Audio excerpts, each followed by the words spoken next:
Unfortunately ఇప్పుడు psychiatry ఎలాంటి field అంటే అండి, మాకు ఎంబీబీఎస్ టైంలో కూడా పెద్దగా ఎక్స్పోజర్ ఉండదు. సో మా తోడు పాస్ అయిన ఫిజిషియన్స్, మిగతా స్పెషలిస్ట్ కూడా సైకాట్రీ ఆ మాత్రమే వస్తుంది. సో కోర్ సైకాట్రీ చేసిన వాళ్ళు కాకుండా, సో దీనివల్ల ఏమవుతుందంటే, అండ్ దెట్స్ మూవీస్ చూడండి, సీరియల్స్ చూడండి, షాక్ పెడితే మెమరీ పోయిందనో, లేకపోతే కట్టేసి ఉంచేసారేనో, లేకపోతే మందులు తింటే వెయిట్ పెరిగిపోతారేమో, 24 గంటలు పడుకుంటారేమో, బ్రెయిన్ డెవలప్మెంట్ అవ్వదేమో, మా పిల్లలకి ఫ్యూచర్లో ప్రాబ్లమ్స్ వస్తాయేమో, కిడ్నీ పాడవుతుందేమో, ఇలాంటి క్వశ్చన్ రోజు వింటుంటాను నేను క్లినిక్లో.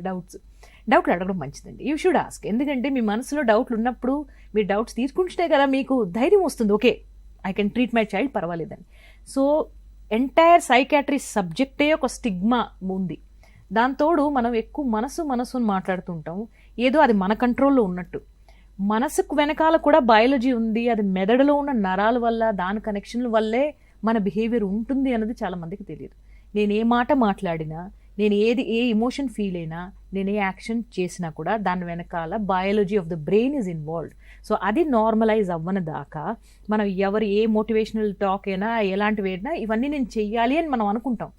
ఒక మోటివేషన్ స్పీకర్ని వింటాము, ఒక గురువుని వింటాము, అబ్బా ఎంత బాగా చెప్పారని అందరికీ అనిపిస్తుంది, చేయాలని మనకందరికీ ఉంటుంది.